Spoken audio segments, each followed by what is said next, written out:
He inherited a billion-dollar empire, but suspected everyone around him was fake.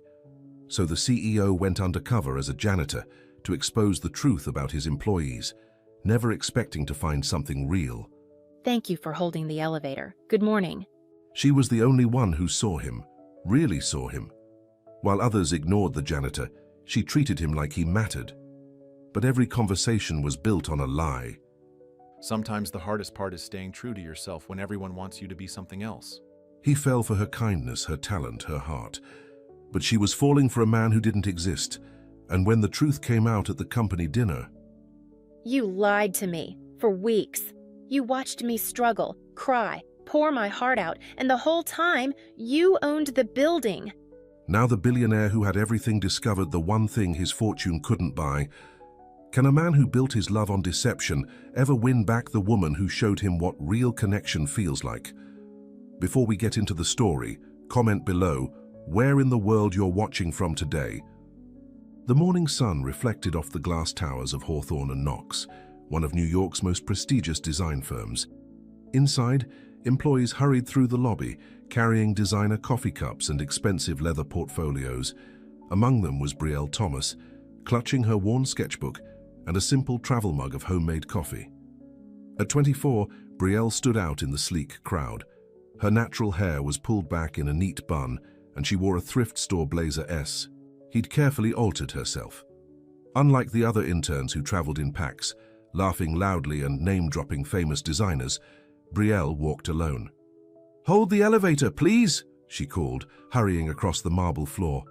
A hand shot out to stop the doors from closing. It belonged to a janitor, a quiet man with tired eyes and paint-splattered work boots. He nodded as she stepped inside. "Thank you," Brielle said, smiling at him. "Good morning." The janitor looked surprised, as if people rarely spoke to him. "Morning," he replied, his voice deeper than she expected. What Brielle didn't know, what no one in the building knew, was that this janitor was actually Logan Hawthorne, the 30-year-old heir to the Hawthorne empire and the hidden owner of the company. 6 months ago, Logan had made a decision that shocked his inner circle. After years of being surrounded by fake friends and gold diggers, he wanted to see his company from the ground up. He wanted to know who deserved to stay when he finally took control. "I'll be back in the lobby in 6 months," he had told his trusted assistant Martha, the only person who knew his plan. "Until then, I'm just Logan Wilson, the new janitor." Now riding up in the elevator with this young woman who had actually bothered to thank him, Logan felt a strange flutter of curiosity. The elevator stopped at the 14th floor, the intern bullpen, as the executives called it. Brielle stepped out, then turned back. "Have a good day," she said. Logan nodded, watching as she walked away. In that moment, he had no idea how much this simple exchange would change his life. Brielle settled at her small desk in the corner of the large open workspace. Around her, other interns were gossiping and checking social media. Her desk was the neatest, with carefully organized supplies and a small PL ant she'd brought from home. "Did you hear? Victoria landed the Belmont account," whispered Zoe, a fellow intern with perfectly highlighted hair. "She's totally getting hired full-time." "My dad plays golf with Mr. Knox," replied another intern named Chad. "He says they're only keeping 2 interns this year." Brielle tried to focus on her work. Unlike the others, she didn't have connections. She didn't have designer clothes or wealthy parents. What she had was talent and determination, and the memory of her father, once a celebrated architect who died in prison after taking the fall for a wealthy client's mistake. "Gather round, kiddos," called Diane Frost, the stern head of the intern program. "The Jensen Hotel project needs fresh eyes. Each of you will submit concept boards by Friday. The best one will be presented to the client." Brielle's heart raced. This was her chance. While the other interns groaned about the deadline, she was already sketching ideas in her notebook. Logan pushed his mop down the executive hallway, listening to conversations through open doors. He'd learned more in the past 6 months than in years of board meetings. He discovered that his CFO spent more time on fantasy football than financial reports. He'd found out that his marketing director took credit for her team's ideas, and most troubling, he'd learned that his father's old est friend and business partner, Henry Knox, was secretly meeting with competitors. But today Logan was distracted by thoughts of the young woman from the elevator, the only person who consistently acknowledged his existence. As he rounded the corner near the design department, he overheard raised voices. "This is garbage, Brielle," said a man's voice, Marcus Reed, the department head. "The client wants luxury, not whatever social statement you're trying to make here." "I'm not making a statement, sir," came a familiar voice. "The design incorporates sustainable materials that would save the hotel millions while still—" "Save it for Greenpeace," Marcus interrupted. "This is business. We give clients what sells, not what saves the planet." Logan slowed his mopping, staying within earshot. "But sir, the client specifically mentioned environmental concerns in the brief," Brielle insisted. "Listen, I don't have time to explain how the real world works to every idealistic intern. Fix this by tomorrow or don't bother showing up." A moment later, Marcus stormed out, not even glancing at the janitor in the hallway. Logan continued mopping, stealing a glance through the open door. Brielle stood alone, clutching her designs, her face a mask of composure that didn't quite hide her frustration. Logan felt an unexpected surge of anger. He'd seen Marcus pull this routine before, shooting down good ideas only to repackage them later as his own. That evening, most employees had gone home. Logan, still in his janitor's uniform, was emptying trash cans on the 14th floor when he noticed a light still on in the corner. Brielle sat at her desk, surrounded by crumpled sketches, redoing her designs. He should walk away. Getting involved with an employee, even just talking to her, would complicate his undercover mission. But something about her determination pulled at him. "Working late?" he asked, approaching with his trash cart. Brielle looked up, startled. "Oh yes, I need to redo this whole project." Logan nodded at her designs. "What's wrong with those? They look good to me." She gave a tired smile. "Apparently they're too green for a luxury hotel." "Mind if I look?" Logan asked, surprising himself. Brielle hesitated, then handed him her original concept board. Logan studied it fully. The design was innovative, blending luxury with sustainability in a way he'd never seen before. "This is really good," he said honestly. "It's different." "Different isn't what they want," she sighed. "Maybe different is what they need," Logan replied. "Sometimes the people in charge don't see what's right in front of them." Brielle looked at him curiously. "You know a lot about design for a janitor." Logan tensed, then shrugged. "I clean up after designers all day. You pick things up?" She laughed, a genuine sound that made him smile too. "I'm Brielle, by the way." "Logan," he said, offering his real first name without thinking. "Well, Logan the janitor, thank you for the pep talk. I should get back to destroying my original vision." He wanted to tell her not to change a thing, that her design was exactly what the company should be doing. Instead, he said, "Sometimes the hardest part is staying true to yourself when everyone wants you to be something else." Brielle looked at him with new interest. "That's pretty profound." Logan felt his cheeks warm. "Just something my dad used to say." He backed away with his trash cart. "Good luck with your project." The next morning, Logan arrived early. He'd spent half the night thinking about Brielle's design and how Marcus had dismissed it. Before anyone else arrived, he slipped into the executive suite and left a note on Henry Knox's desk about the Jensen Hotel project, suggesting he look at all the intern submissions himself. It was risky. Janitors didn't leave notes for executives, but Logan knew Knox would assume it came from another executive. Later that day, as Logan cleaned the glass walls of the conference room, he watched the department meeting inside. Knox was speaking, and Marcus looked uncomfortable. When the meeting ended, employees scattered buzzing with excitement. Logan maneuvered his cleaning cart near two designers. "Knox wants to see all the intern projects, not just the ones Marcus approves," one whispered. "Apparently someone tipped him off that we might be missing fresh perspectives." "Marcus is furious," the other replied. "He already promised Victoria her design would go forward." Logan hid his smile behind his mop. 3 days later, Logan was polishing the brass handrails in the main lobby when he overheard two executives talking. "Knox actually chose that Thomas girl's design for the Jensen presentation," one said. "Marcus is having a fit." "I saw it. It's actually brilliant. Eco-luxury is going to be huge next year.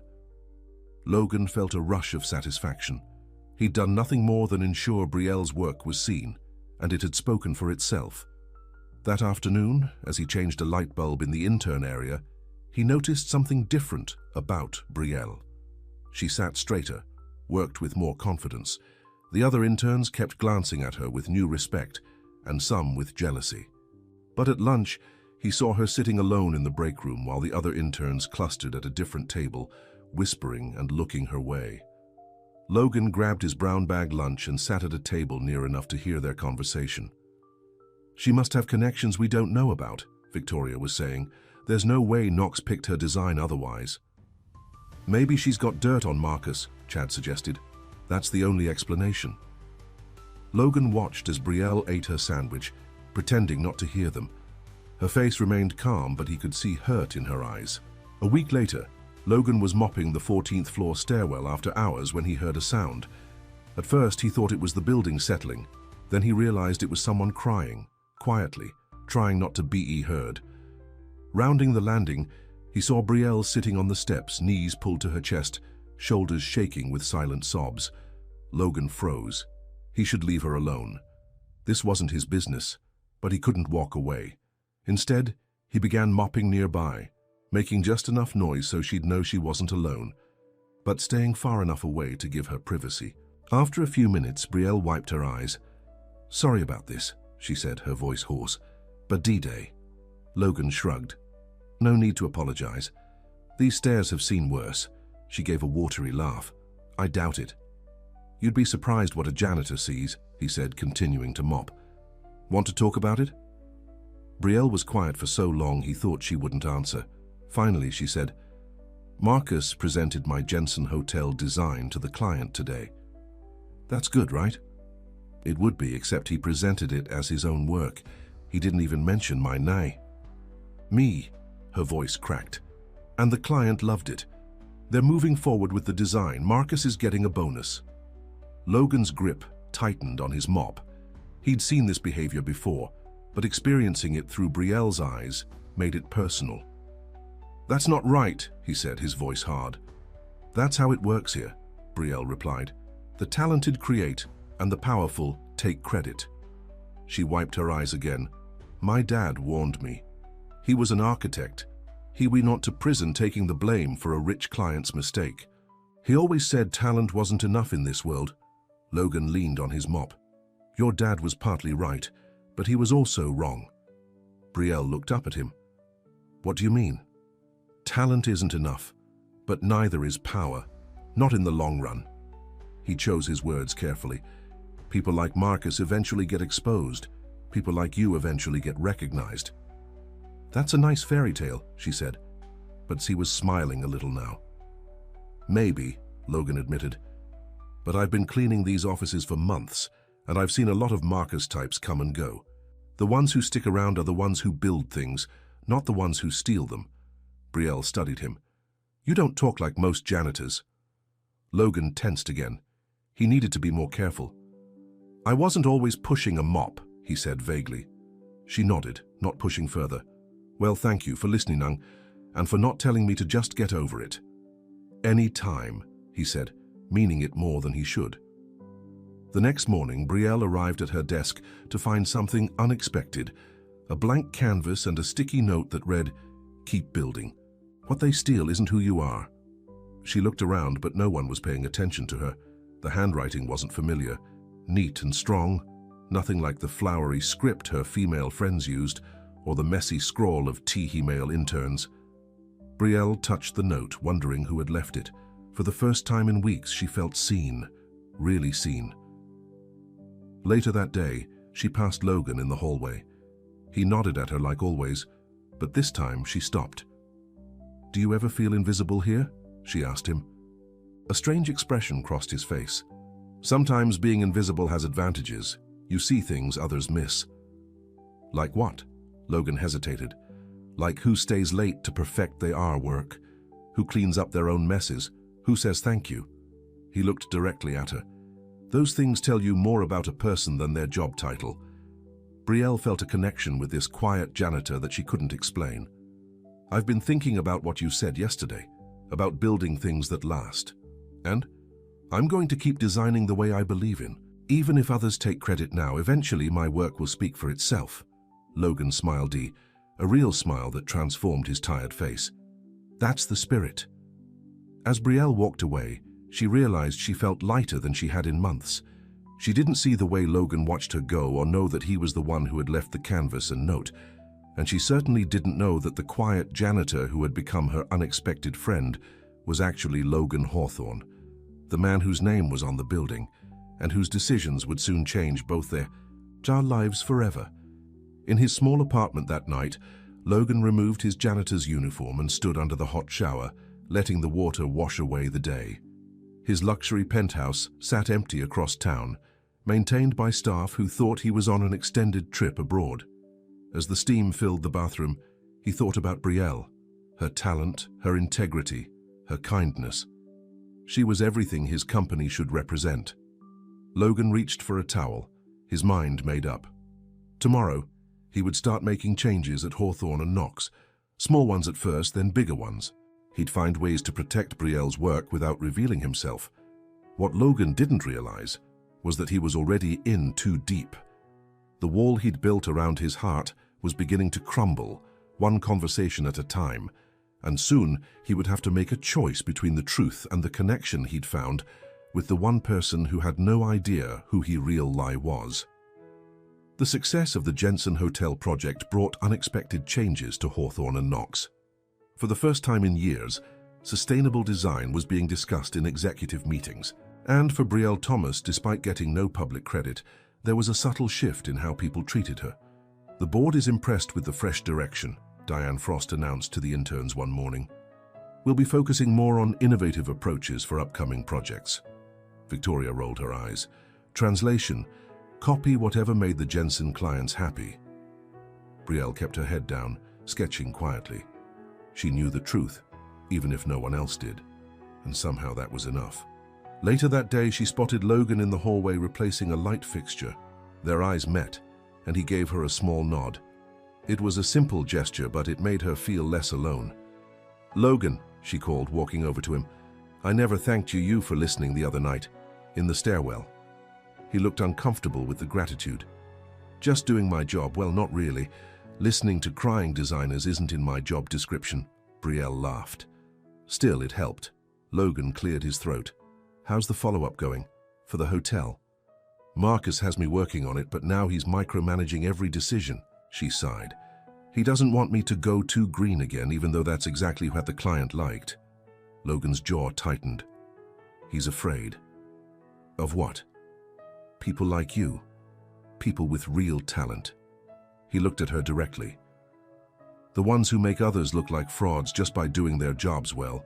Brielle studied him. "You're a pretty unusual janitor, you know that?" Before Logan could respond, Henry Knox himself rounded the corner. At 65, Knox was still imposing, silver-haired, expensively dressed, with cold eyes that evaluated everything in terms of profit. "You," Knox said, pointing at Brielle. "Thomas, isn't it?" Brielle straightened. "Yes, sir. Brielle Thomas." "The Jensen project. Was that your design concept?" She hesitated, glancing at Logan, who gave her an encouraging nod. "Yes, sir, it was, though Marcus Reed developed it further for the presentation." Knox's expression revealed nothing. "I see. Walk with me." As Brielle followed Knox down the hallway, she glanced back at Logan, who watched them go with an unreadable expression. In his private office, Knox gestured for Brielle to sit. "Do you know why this company has lasted 40 years in an industry where most firms burn out in 10? He asked, standing at his window overlooking Manhattan. "Your reputation for excellence, sir." Knox turned. "Our ability to recognize talent and use it effectively." He sat behind his massive desk. "The Jensen clients can't stop talking about the sustainable luxury concept. They want more." Brielle's heart raced. "That's wonderful." "It is. For them and for us." Knox steepled his fingers. "I'm assigning you to work directly with the Jensen team. You'll report to Marcus, of course, but your designs will come straight to me for review." Thank you, sir. Don't thank me yet. Marcus won't like being bypassed, even partially. This won't make your life easier. Knox's eyes were shrewd. Do you have the stomach for that? Brielle thought of her father, how his talent had been used and discarded. Yes, sir, I do. Good. There's a company dinner next Friday at the plaza. The Jensen clients will be there. I want you to attend. Brielle's mind raced. A company dinner meant rubbing elbows with executives. It meant being seen. It also meant needing something to wear that she couldn't afford. I'd be honored, sir. As she left Knox's office, Brielle felt a mixture of excitement and dread. This was her chance, but it also put a target on her back. Logan was mopping the executive floor when Henry Knox's assistant Martha approached him. There you are, she said quietly. He wants to see you. Logan followed Martha into Knox's office, maintaining his janitor persona. Leave us, Knox told Martha, who closed the door behind her. Taking an interest in the interns now? Logan asked, dropping his act. Knox smiled thinly. I got your note. Very clever. Leaving it where it could have come from anyone. Someone needed to point out the talent you were missing. Is that all it was? Professional interest? Knox leaned back. I've known you since you were in diapers, Logan. I can tell when you're personally invested. Logan crossed his arms. 6 months of watching has shown me a lot about how this company is run, not all of it good. That's business. It's bad business, Logan countered. Marcus Reed stealing credit from interns. The CFO cooking books to boost quarterly numbers. The toxic culture T-Hat rewards connections over competence. Knox sighed. Your father understood how the game is played. He built this empire by being ruthless when necessary. And he regretted it at the end, Logan said quietly. Or have you forgotten what he told us in the hospital? A flash of emotion crossed Knox's face. What exactly do you want, Logan? Changes, real ones, starting with how we treat people like Brielle Thomas. Knox studied him. You really like the S-girl, don't you? Logan didn't answer. Fine. I've given her the Jensen account oversight. Satisfied? It's a start, Logan said, but there's more we need to discuss before I officially return. As Logan left Knox's office, he felt conflicted. Using his position to help Brielle felt right, but he was still lying to her every day, and the more time he spent with her, the harder that lie became to maintain. He wants me at the company dinner, Brielle told her roommate Jasmine that evening in their small apartment in Queens, with clients and executives and everyone. Jasmine, a nurse who worked night shifts, whistled, moving up in the world, girl.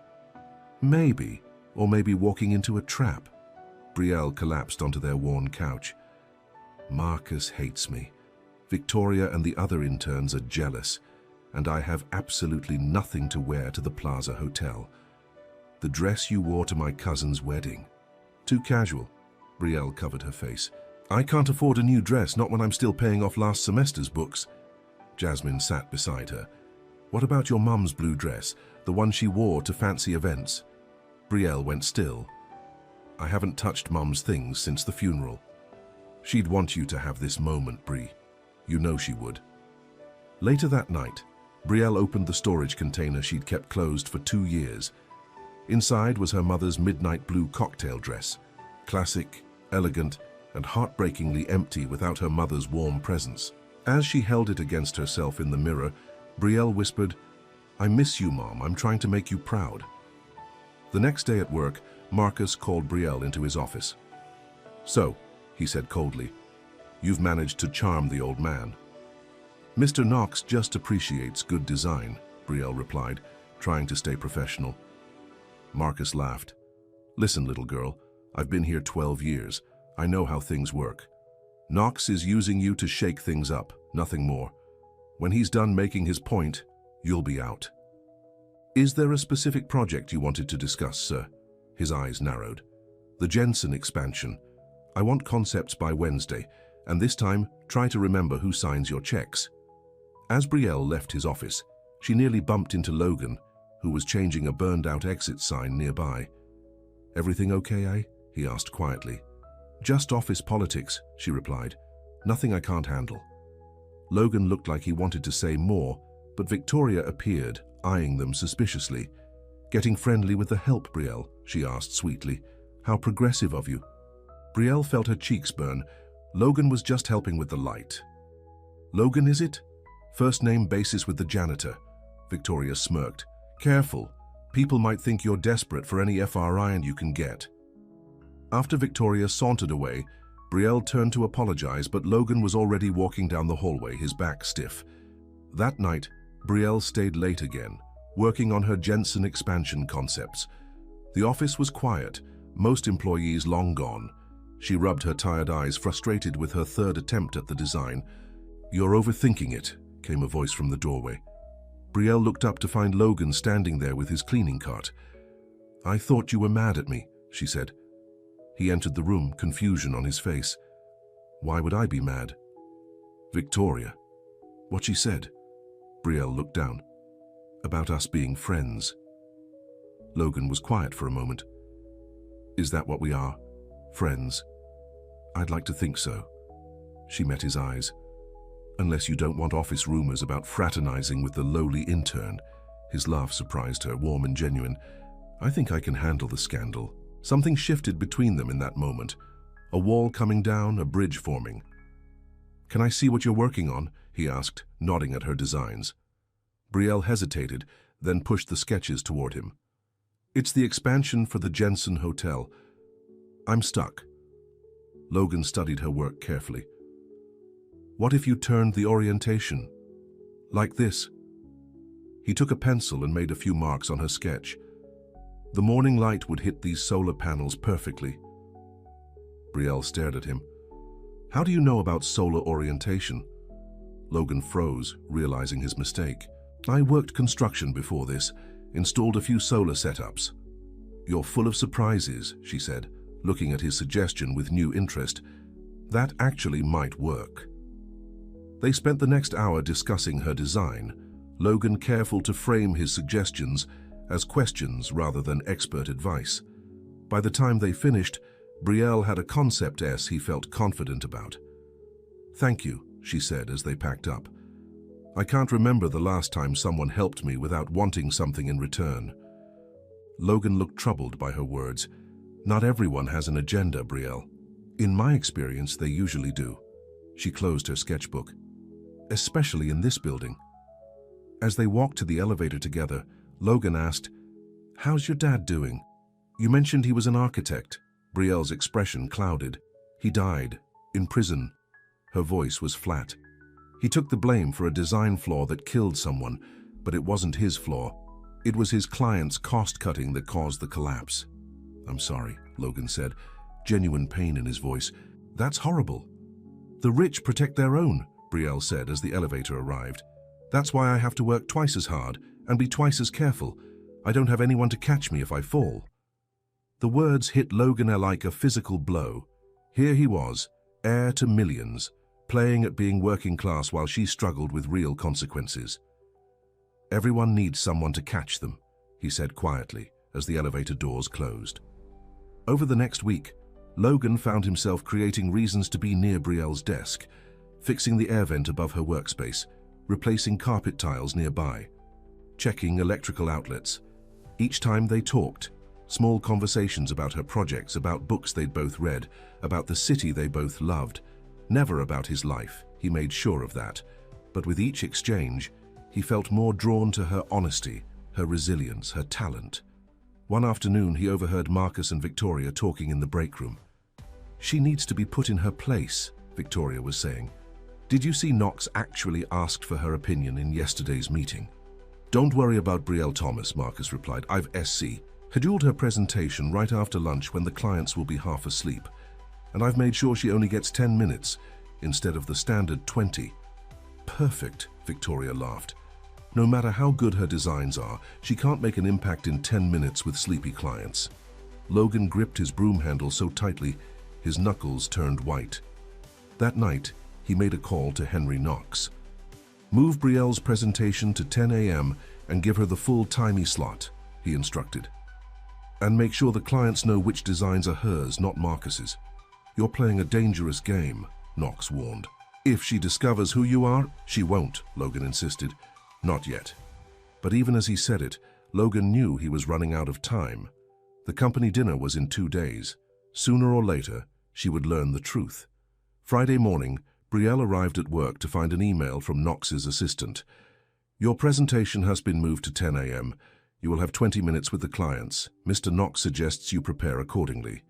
Her heart raced. Prime morning time slot, double the minutes.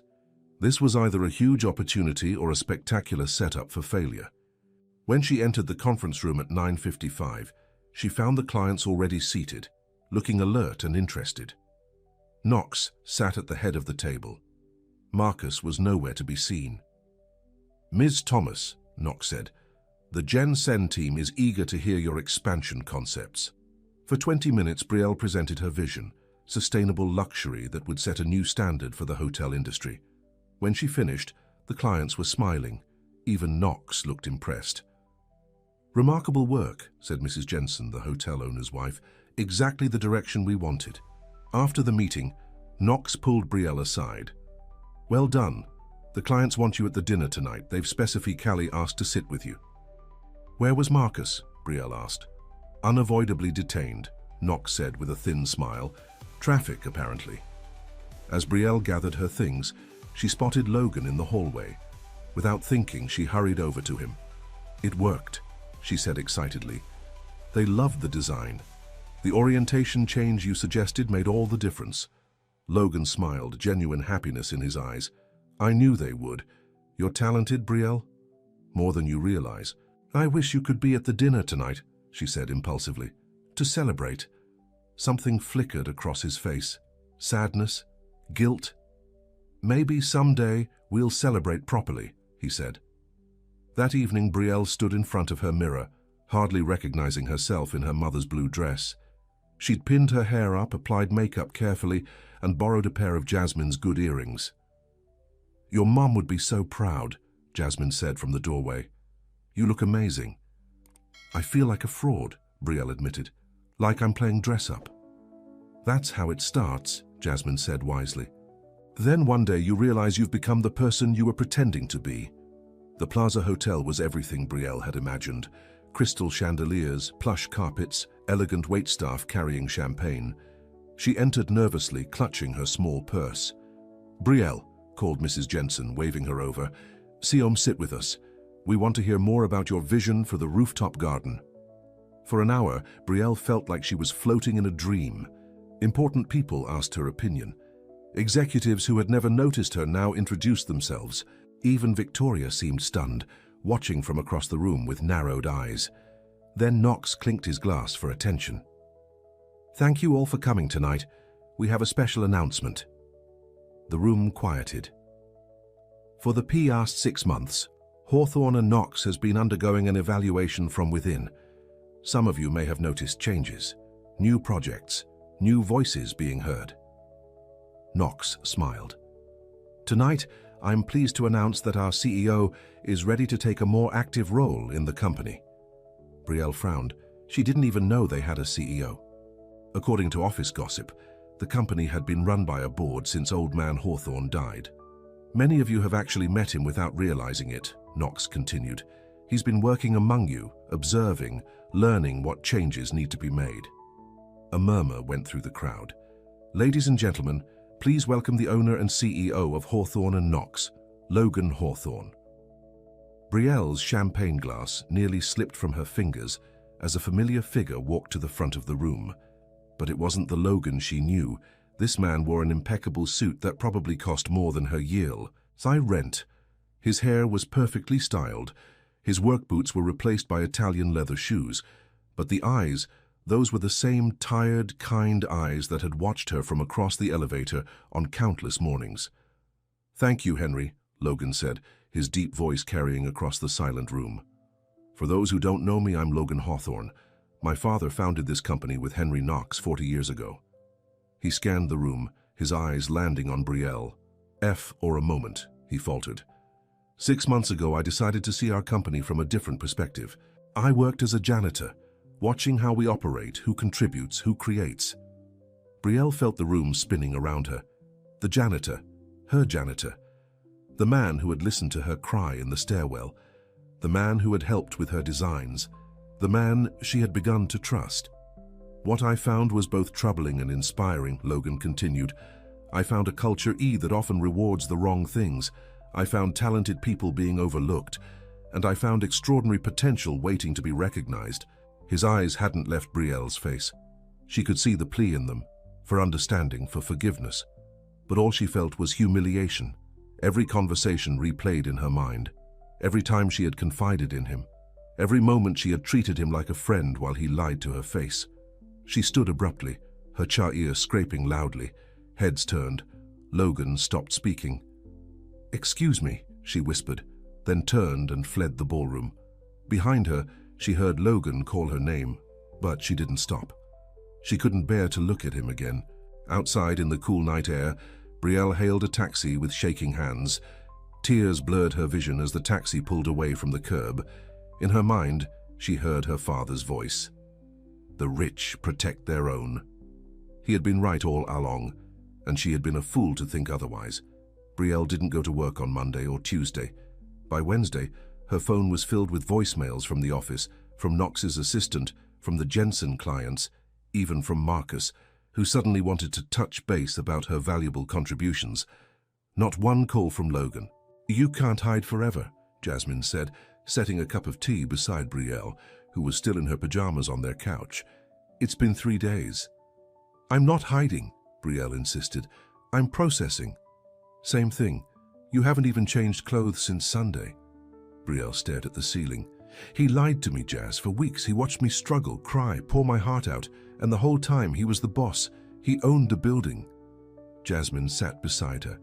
"Did you ever ask him if he was the owner? Don't be ridiculous. I'm serious. Did he actually lie, or did he just not volunteer in for passion?" Brielle threw a pillow at her friend. "Whose side are you on?" "Yours. Always yours." Jasmine picked up Brielle's phone. "But you're going to lose this internship if you don't at least call them." With a groan, Brielle took the phone and dialed Knox's assistant. "Hawthorne and Knox, Martha speaking." "Martha, it's Brielle Thomas. I'm sorry for my absence." "Oh, thank goodness," Martha interrupted. "We've been worried sick. Are you all right?" Brielle blinked, surprised by the concern. "I'm fine, just needed some time." "Needed? Of course you did. It's not every day you find out the janitor is actually—" Martha lowered her voice. "Well, you know." "I'll be in tomorrow," Brielle said firmly. "Please let Mr. Knox know."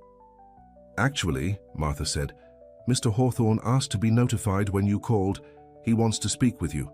Brielle's heart pounded. "I don't think that's a good idea." "He's been absolutely miserable, if that helps." "It doesn't." Martha sighed. "He said if you called, to please ask if you'd meet him, not at the office, neutral territory." "I don't—" "Central Park, by the Bethesda Fountain, tomorrow at noon." Martha's voice softened. "He just wants to explain, Brielle." After hanging up, Brielle buried her face in the couch cushions. "Why did I answer the phone?" Jasmine patted her back.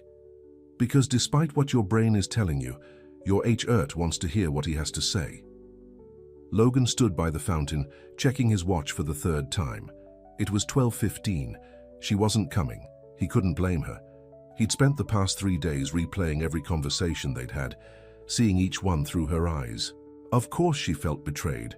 Of course she was angry. When he looked up again, she was there, standing a few yards away, wearing jeans and a simple sweater, her arms crossed over her chest. "Brielle," he said, the relief in his voice obvious. "Thank you for coming." "I almost didn't," she replied. An awkward silence fell between them. Logan gestured to a nearby bench. "Can we sit?" Brielle nodded stiffly, keeping distance between them as they sat. "I owe you an apology," Logan began. "What I did, pretending to be someone you're not, letting me pour my heart out while you were secretly evaluating me, making me feel like I had a friend when it was all just some weird boss experiment." Her voice shook with anger. "It wasn't like that," Logan insisted. "Not with you." "Then what was it like?" Brielle demanded. "Explain it to me, because from where I'm sitting, you used me." Logan ran a hand through his hair. "It started as an evaluation of the company. I was tired of being surrounded by yes men and fake friends. I wanted to see how Hawthorne and Knox really operated. And what? I was just part of your undercover research? At first, maybe, he admitted. But then I got to know you, the real you, the way you treat people, your talent, your integrity. He looked at her directly. No one has ever treated me the way you treated Logan the janitor. Because that's who I thought you were. Exactly. Logan's voice softened. Most people in that building wouldn't give a janitor the time of day, but you did. You saw me as a person, not a position. Brielle looked away. So this was all some test of character? No. No tea for you. Logan moved closer on the bench. Brielle, everything changed after that night in the stairwell. When you trusted me with your pain, your father's story, I wanted to help you. Not as Logan Hawthorne, but as the person you thought I was. Do you know how humiliating that dinner was? Brielle's eyes filled with tears. Finding out that the man I trusted, the person I thought was my friend, had been lying to me in front of everyone. Logan winced. The announcement wasn't supposed to happen that way. Knox pushed up the timeline. I was planning to tell you privately before the dinner. Would that have made it better? Probably not, he admitted. But I was trying to find a way that wouldn't hurt you. Brielle laughed bitterly. There isn't one. That's the point. The moment you decided to play janitor while being the billionaire boss, someone was going to get hurt. They sat in silence for a moment tea, watching tourists take photos by the fountain. Your father, Logan said finally. The client who let him take the fall. Who was it? Brielle stiffened. Why do you want to know? Because I want to understand you better. He hesitated. And because Hawthorne and Knox has resources that could look into the case. My father is dead. No amount of corporate resources can change that. But his reputation could be restored, his name cleared. Brielle studied. Him? Why would you do that? Because it matters to you. Logan met her gaze. And because it's the right thing to do. She looked away, conflicted. His client was William Barrett of Barrett Development. Logan nodded slowly. I know the company. They claimed my dad approved substandard materials to save money. He didn't. Barrett switched the materials after the approval, but my dad's signature was on the forms. Brielle's voice caught. When the parking garage collapsed and that family died, someone had to take the blame. And Barrett made sure it wasn't him, Logan finished. My dad believed in the system. He thought the truth would come out at trial. Brielle wiped away a tear. It didn't. Logan wanted to reach for her hand, but stopped himself. I'm sorry, Brielle. Truly. She stood abruptly. I should go. Wait, Logan said, standing too. Will you come back to work? Your job is secure. More than secure. The Jensen clients are asking for you specifically. I need to think about it. I understand. Logan took a business card from his pocket. My personal number. When you're ready to talk again about anything, call me. Brielle took the card hesitantly. I don't know if I can trust you, Logan. That's the problem. As she walked away, Logan felt a hollowness in his chest. For the first time in his life, his name and position couldn't fix a problem. In fact, they were the problem.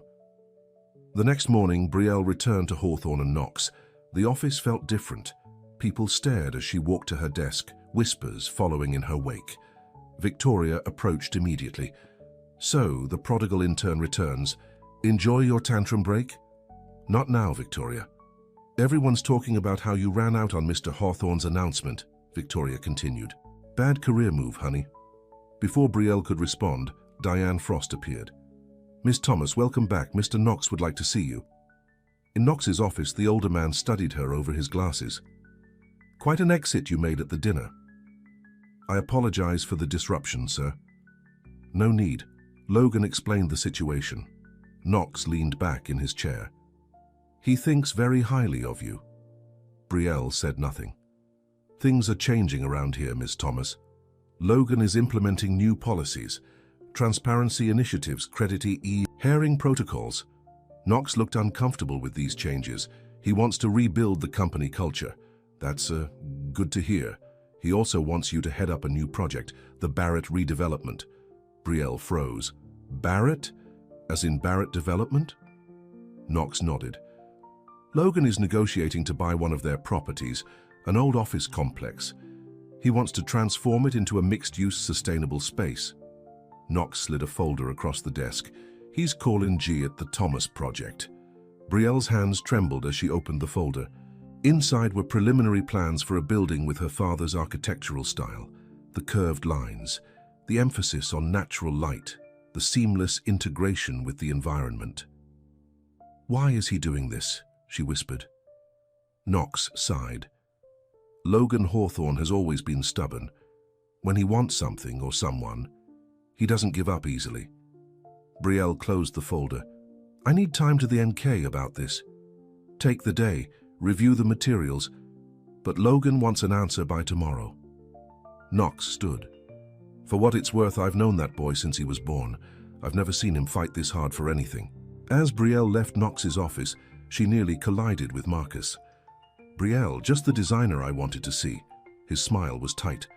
"I hear you're getting the Barrett project. Congratulations." "Nothing's decided yet," she replied cautiously. Marcus lowered his voice. "A word of advice? Be careful around Logan Hawthorne. His father was notorious for using people, then discarding them. The apple doesn't fall far from the tree." "Is that concern for me, Marcus, or fear for yourself?" His smile disappeared. "You think you're special because the boss played janitor and took a liking to you? Don't be naive. When he's done proving his point, you'll be back to fetching coffee like the rest of the interns." Brielle squared her shoulders. "Is there anything work-related you needed to discuss?" "Just don't say I didn't warn you," Marcus replied, walking away. That evening, Brielle sat in the company's design library, reviewing the Barrett project plans. The space was quiet, most employees gone for the day. "Your father would have loved this design approach." Brielle looked up to find Logan standing in the doorway. He'd ditched the expensive suit for jeans and a simple button-down, closer to the Logan she'd known, but not quite the same. "How would you know what my father would love?" she asked. Logan entered the room, keeping a respectful distance. "I researched his work. His early designs were revolutionary, blending function and sustainability before it was popular." Brielle couldn't deny that. He believed buildings should serve people and the planet, not just profit margins. A philosophy Hawthorne and NoX could use more of. Logan gestured to the chair across from her. "May I?" She nodded reluctantly. "The Barrett project," he said. "It's not just a job offer or an apology, it's a chance to reclaim your father's legacy." "By working for you." "By working with me," Logan corrected. "I'm not offering charity, Brielle. I'm offering partnership. Your vision, your talent, with the resources to make it real." Brielle studied the plans again. "And naming it after my family? What's that about?" "Justice," Logan said simply. "Barrett destroyed your father's reputation. This project will restore it and expose Barrett's history of cutting corners." "You can't just go after a company like Barrett Development."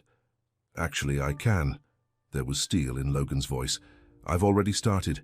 Our legal team is reviewing your father's case. We've found irregularities in the documentation." Brielle's heart raced. "What kind of irregularities?" "Evidence tampering, witness intimidation. Barrett's a bully, but he's not as smart as he thinks." Logan leaned forward. "Help me with this project, Brielle. Not for me, for your father." She closed the folder, her mind spinning. "I need to think about it." "Of course." Logan stood. "Take all the time you need." He turned to leave, then stopped. "For what it's worth, I miss our conversations." Logan the janitor had the best friend he'd ever had. After he left, Brielle remained in the library for a long time, torn between her distrust of Logan Hawthorne and her desire to clear her father's name. The next day, Brielle arrived at work with her decision made. She went straight to Logan's office, where Martha greeted her warmly. "He's on a call, but he said to send you right in when you arrived." Logan's office was nothing like she expected. Instead of the opulent space Knox occupied, Logan's office was simple, practical, with floor-to-ceiling windows overlooking the city. He was standing by the window, phone to his ear, but turned when she entered. "I need to go," he said into the phone. "We'll continue this later." He hung up, focusing entirely on Brielle. "Good morning." "I'll do it," she said without preamble. "The Barrett project, but I have conditions." Logan gestured to the chairs by his desk. I'm listening. First, I want full creative control over the design. Done.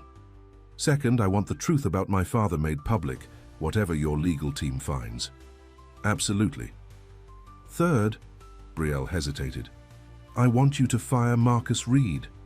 Logan raised an eyebrow. That's not like you. Revenge isn't your style.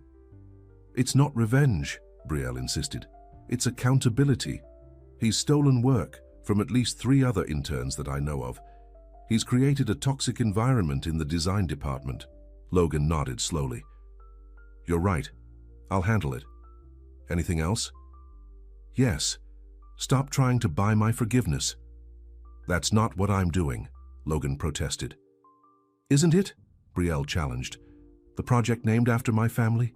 The investigation into Barrett? The special treatment? Logan sighed. I won't apologize for using my resources to right a wrong. Your father deserved better.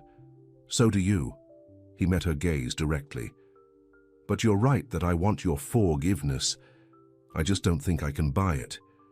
The honesty in his voice caught her off guard. Work with me on this project, Brielle.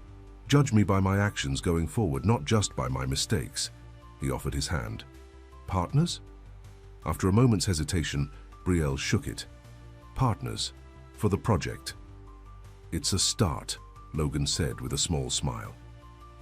Over the next 2 weeks, Hawthorne and Knox underwent visible changes.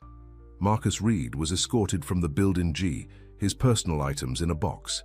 New policies were announced, ensuring designers received credit for their work. And in the biggest surprise, Logan moved his office to the 14th floor, right in the middle of the design department. He's actually listening to people, Zoe told Brielle as they worked on a presentation. Yesterday, he sat in on our team meeting and took notes. Actual notes. The Barrett project consumed most of Brielle's time. She worked closely with a team of architects and engineers, all of whom treated her with unexpected respect. Your father's approach to cantilever support systems was ahead of its time, the head engineer told her. We're incorporating elements of his designs into the structural plans.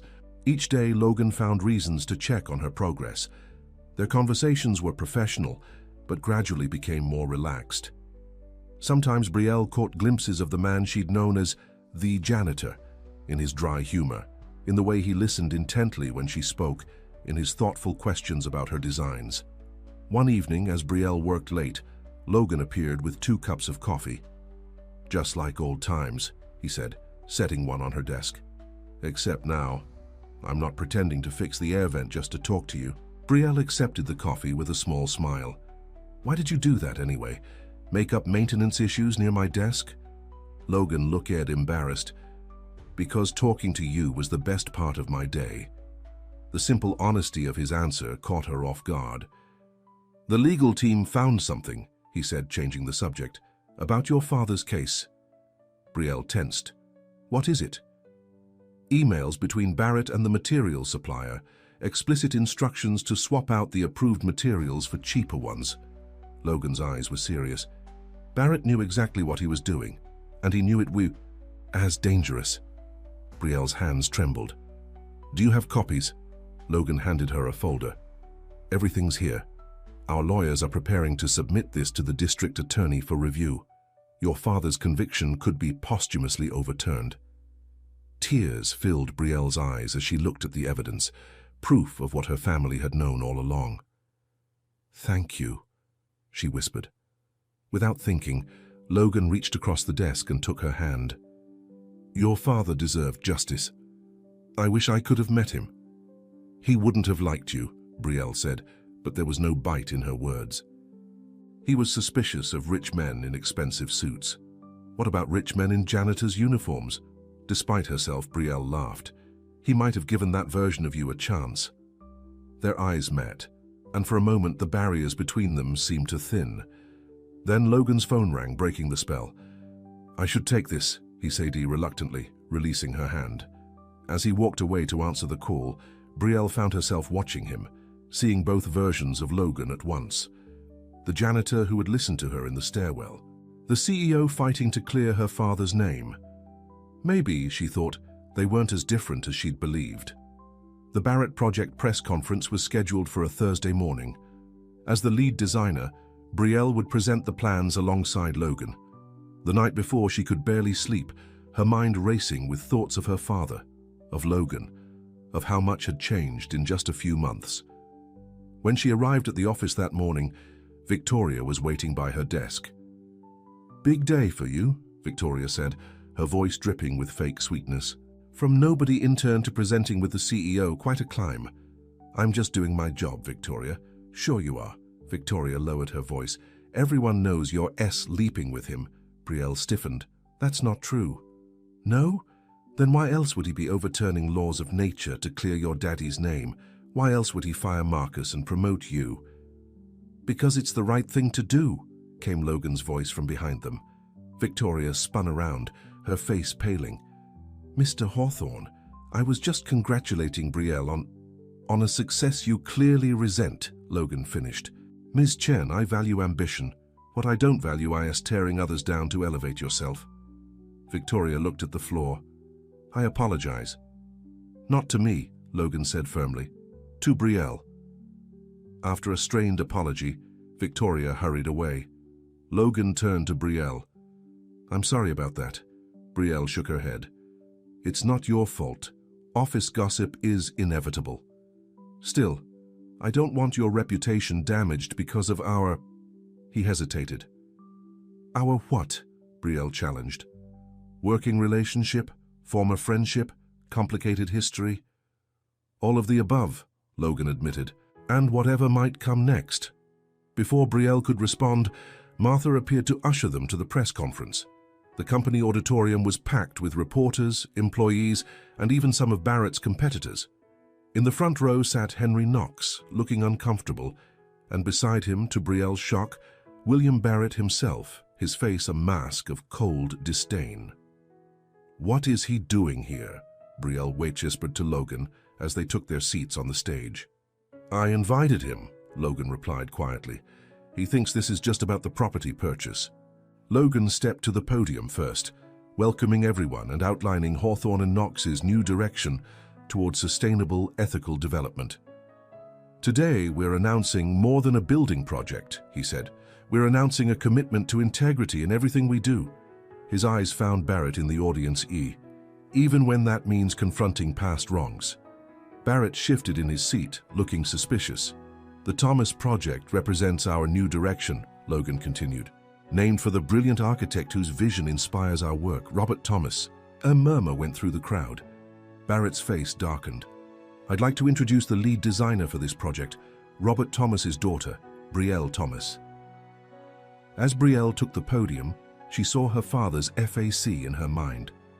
This moment was for him. Her voice steady, she presented the design, innovative, sustainable, and unmistakably influenced by her father's style. When she finished, the applause was genuine. As she returned to her seat, Logan squeezed her hand briefly. "And now," Logan said, returning to the podium, "we have one more announcement." He nodded to a woman in the back, who distributed press packets to the reporters. "Hawthorne and Knox has uncovered evidence of serious ethical violations in the case of Robert Thomas.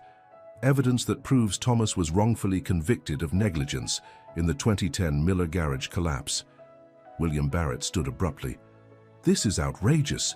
You can't—" "The evidence has been submitted to the district attorney," Logan continued, raising his voice over Barrett's. "Emails proving that Barrett Development knowingly substituted substandard materials after inspections were CI on plate." Cameras flashed as reporters flipped through the press packets. Barrett's face had gone from red to white. "Robert Thomas died in prison for a crime he didn't commit," Logan said, his voice carrying throughout the room. "Today, we begin the process of restoring his legacy and holding the truly responsible parties accountable." Barrett pointed a finger at Logan. "You'll regret this, Hawthorne. I'll bury you and your company." "I don't think so, William," Logan replied calmly. "The days of powerful men burying the truth are over, at least at Hawthorne and Knox." As security escorted a fuming Barrett from the room, reporters shouted questions. But Logan was looking only at Brielle, whose eyes shone with tears. "Thank you," she mouthed silently. For the first time since the dinner at the plaza, Logan felt hope that maybe, just maybe, he hadn't lost her completely. After the press conference, the story exploded. By evening, it was on every news channel. "Architect wrongfully convicted," the headlines read. "Barrett development under investigation." Brielle watched the coverage from Logan's office, still processing the events of the day. "Are you okay?" Logan asked, sitting beside her on the couch. "I don't know," she admitted. "Part of me is overjoyed. My father's name will be cleared. Barrett will face consequences." She looked at Logan. "But another part of me is terrified." "Of what?" "That this will all disappear. That Barrett will use his connections to make it go away. That my father will be forgotten again." Logan took her hand. This time she didn't pull away. "I won't let that happen," he promised. "Barrett can threaten all he wants, but the evidence is solid. Your father will get justice." Brielle studied their joined hands. "Why are you doing all this, Logan? Really?" He was quiet for a moment. "When I started this undercover project, I wanted to F in the truth about my company. What I found instead was the truth about myself. Which is that I was hiding behind my name and my money. That I was afraid to be seen for who I really am." His eyes met hers. "Until you saw me. Not Logan Hawthorne, just Logan. And for the first time in my life, that felt like enough." Brielle felt the last of her walls beginning to crumble. "I miss him, you know. Logan, the janitor. He was easy to talk to." "He's still he," Logan said softly. "Same person, different uniform." "Is he?" Brielle challenged. "Because that Logan couldn't buy buildings or overturn court cases or call press conferences." "No, but he could listen when you were hurting. He could see your talent when others missed it. He could..." Logan hesitated. "He could fall for you a little more each day." The admission hung in the air between them. "I don't know if I can separate the two versions of you," Brielle said finally. "Then don't," Logan replied. "Accept all of me, flaws and advantages, just like I accept all of you." Brielle stood, needing space to think. "I should go, it's been a long day." Logan nodded, not pushing further. "Of course. Martha will call you a car." At the door, Brielle paused. "The press conference today, what you did for my father, it means everything to me. I know. But I still don't know if I can trust you, Logan." He stood. "And he's in his pockets. Then let me earn your trust back. Day by day, no more secrets, no more pretending." As the elevator doors closed between them, Brielle realized that despite everything, the lies, the betrayal, the complications, a part of her heart had already begun to forgive him. The weeks following the press conference brought changes no one could have predicted. The district attorney opened a formal investigation into Barrett development. Reporters amped outside William Barrett's office. Former employees came forward with their own stories of corruption and corner-cutting, and at Hawthorne and Knox, Brielle Thomas became something of a celebrity. "There's a call from Architectural Digest," Martha told her one morning. "They want to interview you about the Thomas project." Brielle looked up from her desk, surprised. "Me? Not Logan." "Mr. Hawthorne specifically directed all press inquiries about the Desi Gian to go to you." Martha smiled. "He's very insistent that you receive proper credit." This new reality took some getting used to. Interns who had once ignored her now asked for advice. Senior designers invited her to meetings. Even Victoria had stopped making snide comments. Through it all, Logan kept his distance, professional but not pushy, supportive but not smothering. He attended design meetings, offered feedback on the Thomas project, but never pressured Brielle for more than she was ready to give. One afternoon, as Brielle reviewed material samples in the design library, Zoe rushed in. "Turn on the news. Barrett just held a press conference." Brielle grabbed the remote for the library's television. William Barrett's face filled the screen, his expression grim. "These allegations are nothing but a vendetta by Logan Hawthorne," Barrett was saying. "This so-called evidence has been fabricated to damage my company's reputation." The camera panned to show protesters outside Barrett's headquarters, some holding signs with Robert Thomas's face. "My sources tell me Hawthorne is romantically involved with Thomas's daughter," Barrett continued, His judgment is compromised by personal feelings. Brielle felt her cheeks burn as Zoe glanced at her curiously. Furthermore, Barrett added, I have evidence that Hawthorne and Knox has engaged in similar material substitutions on their own projects. This is nothing but a case of the pot calling the kettle black. The reporter asked, Can you elaborate on this evidence, Mr. Barrett? My legal team will present everything at the appropriate time, but I can tell you this, Logan Hawthorne is not the white knight he pretends to be. The broadcast cut back to the studio anchors, who began discussing the implications of Barrett's claims. Is it true? Zoe asked quietly. About you and Logan. Brielle switched off the television. No, we're colleagues, that's all. But Barrett's accusations left her troubled. What if he really did have something on Hawthorne and Knox? What if Logan wasn't as different from Barrett as he claimed? Logan was in a board meeting when the news about Barrett's press conference reached him. He excused himself immediately, knowing Brielle would have questions. He found her in the design library, alone now staring out the window. I assume you saw it, he said from the doorway. Brielle turned. Is it true? Has Hawthorne and Knox cut corners like Barrett claims? Logan entered the room, keeping his distance. Not since I've been in charge, but before that, under my father? He sighed. It's possible. I've ordered a full review of all projects from the past 20 years. Why didn't you tell me this might happen? Because I didn't know, Logan admitted. My father wasn't exactly transparent about his business practices. When he died, I inherited not just a company, but all its secrets, many of which I'm still uncovering. Brielle studied him. If Barrett exposes problems with Hawthorne and Knox projects, the Thomas project could be tainted by association. I know, that's why we need to be proactive.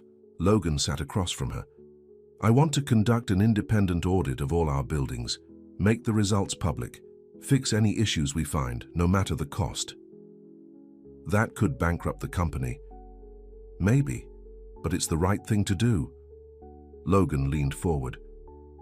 Brielle, I won't let your father's name be attached to anything less than absolute integrity, even if that means dismantling what my father built.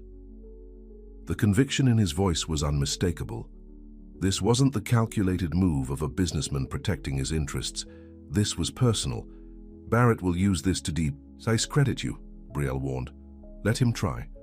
The difference between Barrett and me is that I'm willing to face the truth, whatever it is. Logan stood. I need to get back to the board meeting. We're voting on the audit today. As he reached the door, Brielle called after him. What about the romantic involvement Barrett mentioned? Logan turned, his expression unreadable. That's up to you, Brielle. Always has been. After he left, Brielle remained in the library, turning his words over in her mind. For weeks, she'd kept Logan at arm's length, focusing on the project, on her father's vindication. But each day, the walls between them crumbled a little more. The question wasn't whether Logan had feelings for her. That much was clear. The question was whether she could trust those feelings, whether she could trust him. The audit of Hawthorne and Knox projects began the following week. An independent engineering firm examined every building the company had constructed in the past 2 decades. Logan insisted on complete transparency, opening records that had been sealed since his father's time. Brielle threw herself into the Thomas project, working long hours to ensure every detail was perfect. Often she would look up to find Logan watching her from across the room, a mixture of admiration and longing in his eyes. One evening, as most employees were leaving, Henry Knox stopped by her desk. "You've made quite an impact on this company, Ms. Thomas," he said, his tone hard to read. "I'm just doing my job, Mr. Knox." "No." Knox shook his head. "You're doing much more than that. You're changing it, changing him." Brielle set down her pencil. "If you have concerns about my work, this isn't about your work, it's about Logan." Knox lowered his voice. "I've known that boy since he was born. He was raised to be tough, to make business decisions without sentiment. His father made sure of that. And you think I'm making him soft?" Knox chuckled. "On the contrary, I think you're making him stronger, more certain of who he is." The old man glanced toward Logan's office. "I wasn't sure at first. Thought you might be using him to advance your career." Brielle bristled. "I would never..." I know that now, Knox interrupted, which is why I'm here. He pulled a small flash drive from his pocket. There are things about Barrett and about Logan's father that you should know. Brielle looked at the drive warily. What kind of things? The kind that explain why Logan is so invested in clearing your father's name. Knox placed the drive on her desk. Logan doesn't know I have this. His father gave it to me before he died. Made me promise to keep it from Logan unless absolutely necessary. And you think it's necessary now? Knox nodded. Barrett is desperate. The investigation is uncovering more than just material substitutions. There was fraud, bribery, even threats against witnesses, including your father. The old man's eyes were serious. Barrett will stop at nothing to protect himself. Logan needs someone watching his back who understands exactly what we're dealing with. After Knox left, Brielle stared at the flash drive. Part of her wanted to take it straight to Logan. Another part needed to know what was on it first. Her decision made, she inserted the drive into her computer. 2 hours later, Logan was preparing to leave for the day when Brielle appeared in his doorway, her face pale. "We need to talk," she said, closing the door behind her. Logan could tell immediately that something was wrong. "What is it?" Brielle placed Knox's flash drive on his desk. "Your father and William Barrett were partners." Logan stared at the drive. "Where did you get this?" "Knox gave it to me. He said your father left it with him." Picking up the drive, Logan turned it over in his hand. "What's on it?" "Emails, contracts, evidence that Hawthorne and Barrett worked together on dozens of projects, including the Miller garage." Brielle's voice shook slightly. "Your father knew about the material substitutions, Logan. He helped Barrett cover it up when the garage collapsed." Logan sank into his chair, tee-hee color draining from his face. "And my father let yours take the blame." "Yes." The silence that fell between them was heavy with the weight of this revelation. Finally, Logan looked up, his eyes pained. "I didn't know, Brielle. You have to believe that." "I do," she said quietly. "The timestamps on the emails, they're from when you were still in college. You weren't involved." Logan ran a hand through his hair. "All this time I thought I was fighting Bayret to right a wrong, but the truth is, I'm trying to atone for my family's sins." "There's more," Brielle said. "When my father was in prison, he wrote to your father begging him to tell the truth. Your father never responded." Logan closed his eyes, the pain on his face unmistakable. "I'm so sorry, Brielle. It's not your fault. It's my name on the building, my family's legacy." He stood, pacing the office. No wonder Knox was so resistant to targeting Barrett. He knew it would lead back to my father. Brielle watched him struggle with this new reality. "What will you do now?" Logan stopped pacing, his decision already made. "The same thing I planned to do before. Clear your father's name. Hold Barrett accountable." He met her gaze. "And now, hold my father accountable too. That could destroy everything you've built. Some things need to be destroyed before they can be rebuilt properly." Logan's voice was firm. "My father's reputation isn't worth more than your father's life, Brielle." In that moment, watching Logan choose justice over his family name, something shifted in Brielle's heart. The last of her doubts about him began to fade. "I'll have the legal team add this evidence to what we've already submitted," Logan continued. "The public needs to know the full truth. Barrett will use this to shift blame to your father and away from himself," Brielle warned. "Let him try. My father isn't here to defend himself, but I am, and I choose to stand with the truth." Logan's eyes met hers. "With you." The following days were the most difficult of Logan's life. When the new evidence became public, the media erupted with fresh scandals. "Hawthorne and Barrett, partners in crime," the headlines screamed. "Like father, like son," others questioned. Barrett wasted no time shifting focus to Logan's father, painting himself as the junior partner who had been led astray. The Hawthorne name, once synonymous with excellence, was now tainted by scandal. Through it all, Logan faced the press with unflinching honesty. "My father made terrible mistakes," he told reporters. "Mistakes that cost Robert Thomas his freedom and ultimately his life. I cannot change the past, but I can ensure justice now." Inside Hawthorne and Knox, opinions were divided. Some employees, loyal to the old guard, whispered that Logan was destroying his father's legacy. Others, particularly younger staff, admired his commitment to the truth. Brielle found herself in the uncomfortable position of watching the Hawthorne name being dragged through the mud because of her father's case. Despite everything, she felt a growing need to protect Logan from the worst of it. One morning, she arrived at work to find protesters outside the building, former CL, hence demanding inspections of their properties, activists calling for Logan's resignation. In the elevator, Victoria sidled up to her. "Quite a mess your boyfriend has created," she said. "The stock is down 30%. Clients are cancelling contracts." "He's not my boyfriend," Brielle replied automatically. Victoria raised an eyebrow. "Then you're the only one who doesn't see it. The way he looks at you, like you're the only person in the room." Before Brielle could respond, the elevator doors opened on the executive floor. Logan stood there, dark circles under his eyes, his tie slightly askew, a far cry from the polished CEO of weeks past. "Brielle," he said, relief in his voice. "Can we talk?" In his office, Logan closed the door, shutting out the chaos beyond. "The audit results came back for the West Side Towers project," he said without preamble. "They found the same substandard concrete Barrett you said in the Miller garage." Brielle gasped. "That's a 50-story building. We're evacuating it today. I've already alerted the authorities." Logan ran a hand over his face. "There will be more.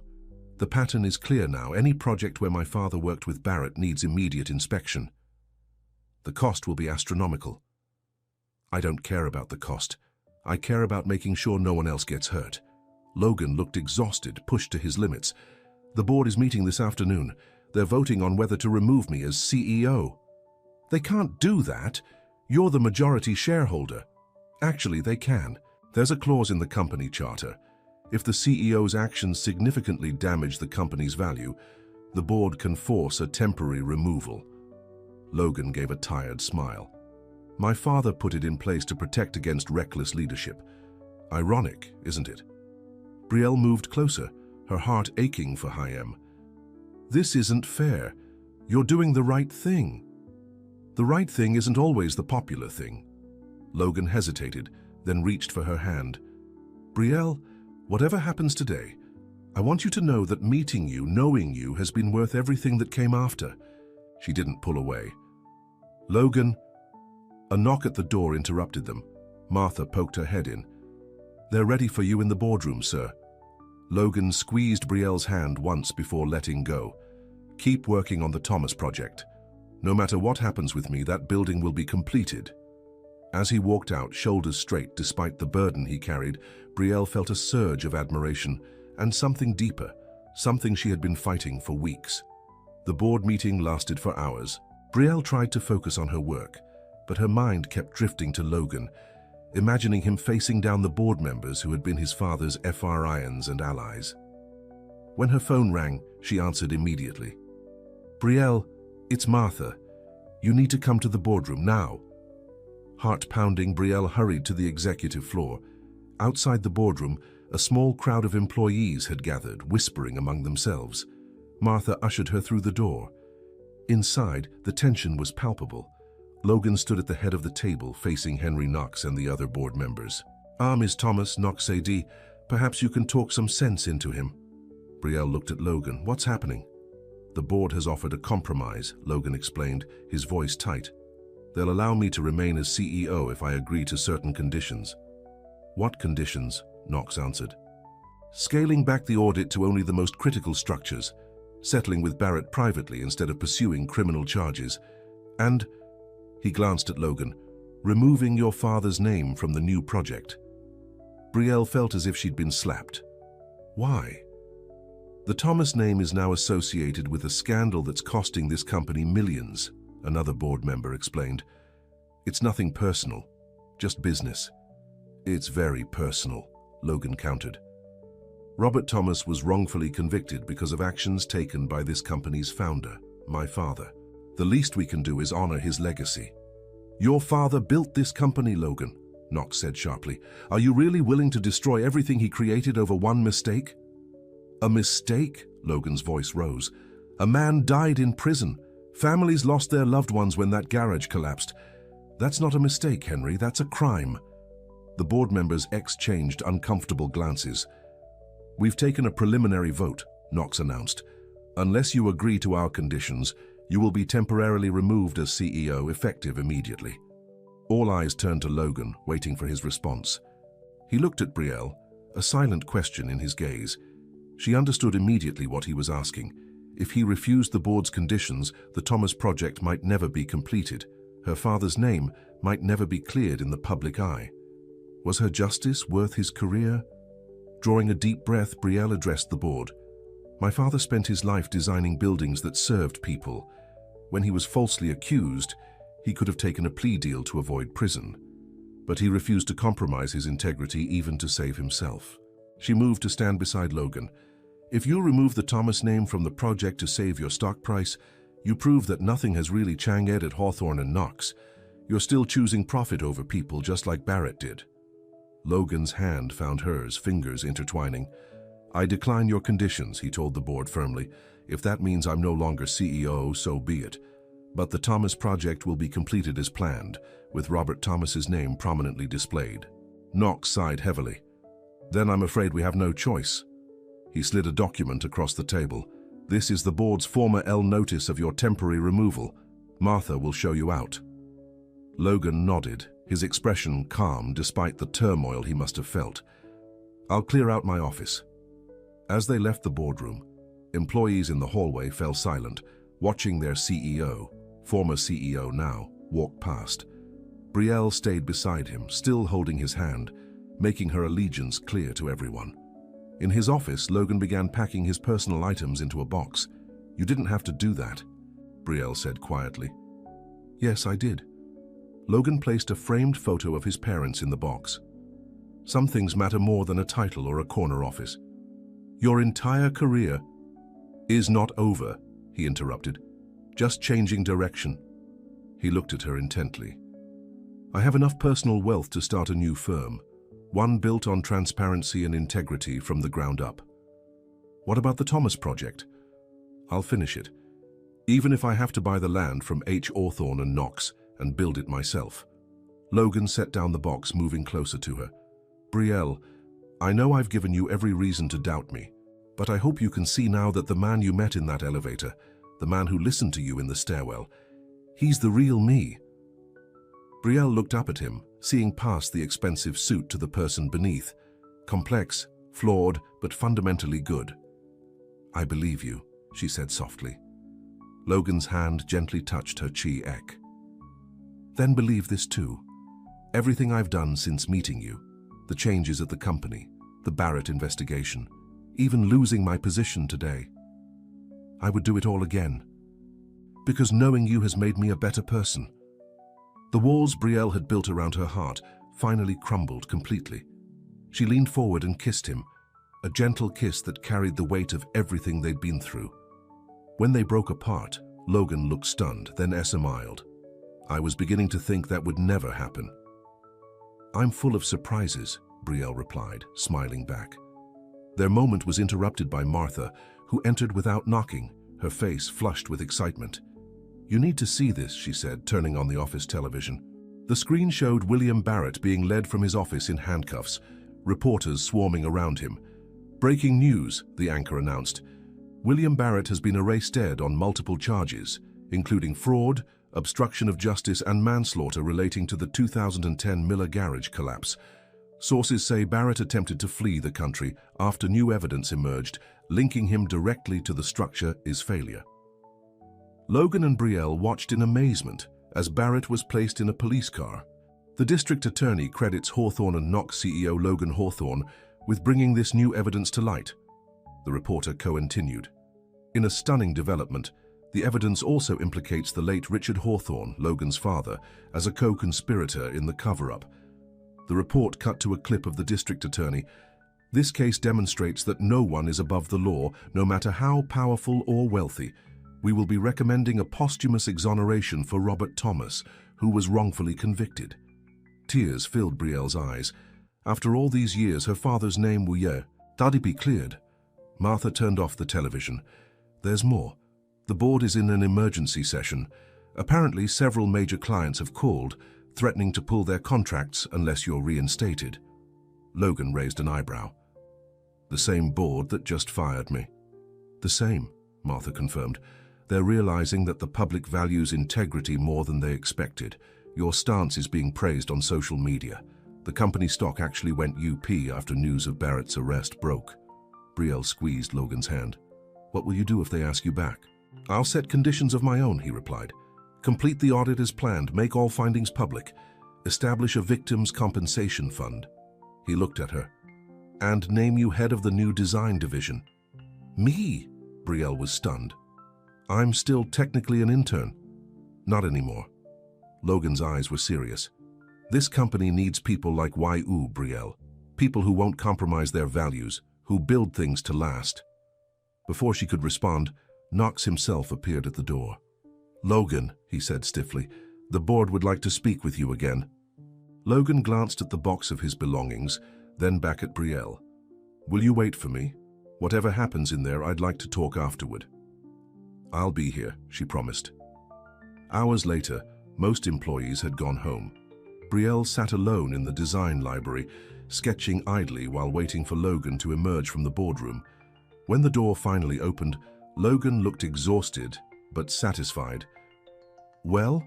Brielle asked. I've been reinstated with full authority to implement the changes we discussed. He sat beside her. It wasn't easy. Some board members resigned in protest, but the majority agreed that the company needs a fresh start. Congratulations, Brielle said sincerely. You deserve this. Logan shook his head. What I deserve is a lot more complicated. He took her hand. But I'm grateful for the chance to make things right, with the company, with your father's legacy, and with you. You already have, Brielle assured him. With me, at least. Logan looked at his watch. It's late. Let me take you to dinner to celebrate. Actually, Brielle said, there's somewhere else I'd like to go first. 20 minutes later, they stood in the 14th F-floor stairwell, the same one where Brielle had cried after Marcus stole her design, where Logan the janitor had mopped nearby to let her know she wasn't alone. Why here? Logan asked softly. Brielle leaned against the railing. This is where I first trusted you. Not the CEO, not the billionaire, just you. Logan moved closer. I remember every word of that conversation. So do I. Brielle looked up at him. You said people like me eventually get recognized. People like Marcus eventually get exposed. I was right, Logan said with a small smile. You were. Brielle reached for his hand. But the most important thing you said was that when I was crying, you didn't tell me to get over it. You just stayed, close enough so I knew I wasn't alone. Logan's eyes softened with emotion. I couldn't walk away. Not then. Not now. I know that about you now, Brielle said. The man behind the mop and the man behind the desk, they're the same person. Someone who stays when things get hard. Logan drew her into his arms. Always, he whispered against her hair. As they held each other in the quiet stairwell, Brielle felt the final pieces of her heart's puzzle falling into place.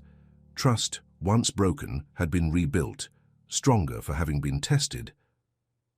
We should go, she said eventually. Dinner, remember? Logan smiled, his eyes warm with promise. Dinner, and then tomorrow.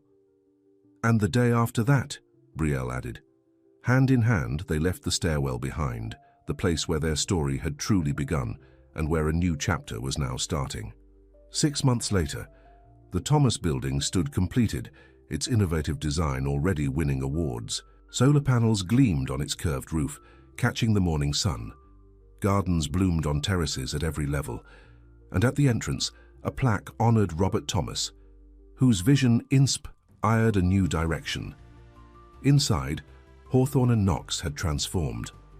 The toxic culture was gone, replaced by an environment that valued creativity and integrity. The audit had been completed, all affected buildings repaired or rebuilt at the company's expense. Barrett remained in jail awaiting trial, his empire crumbling as more victims came forward.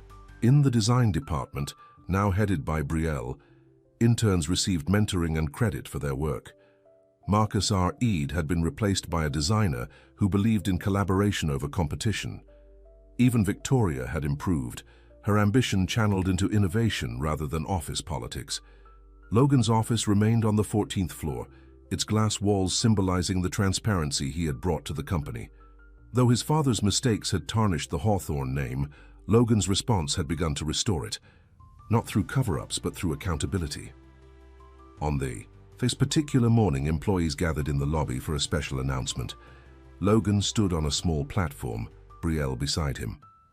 1 year ago, he began, Hawthorne and Knox was a very different company. We valued profit over people, appearance over substance.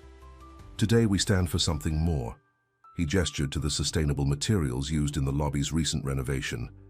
These changes reflect our new priorities, but the most important changes aren't visible. They're in how we treat each other, how we do business, how we contribute to our community. Logan turned to Brielle, taking her hand. None of this would have happened without Brielle Thomas. Her talent inspired the building outside. Her integrity inspired the transformation inside. Whispers rippled through the crowd as Logan dropped to one knee, still holding Brielle's hand. "Brielle," he said, his voice carrying throughout the hushed lobby, "you saw me when I was invisible. You believed in me when I gave you every reason not to. You make me better every day." He produced a small box, opening it to reveal a simple but elegant ring. "Will you marry me?" Tears filled Brielle's eyes as she looked down at the man she had come to love, the man who had once mopped floors to learn the truth, who had sacrificed his family's reputation to right a wrong, who had earned back her trust day by day. "Yes," she said clearly. "Yes, I will." Applause erupted as Logan slipped the ring onto her finger, then stood to kiss her. In that moment, surrounded by their colleagues, neither of them was thinking about designs or buildings or company policies. They were thinking about the journey that had brought them here, from an elevator where a janitor and an intern first exchanged simple greetings, to a future they would build together, a future founded on the most sustainable material of all, truth.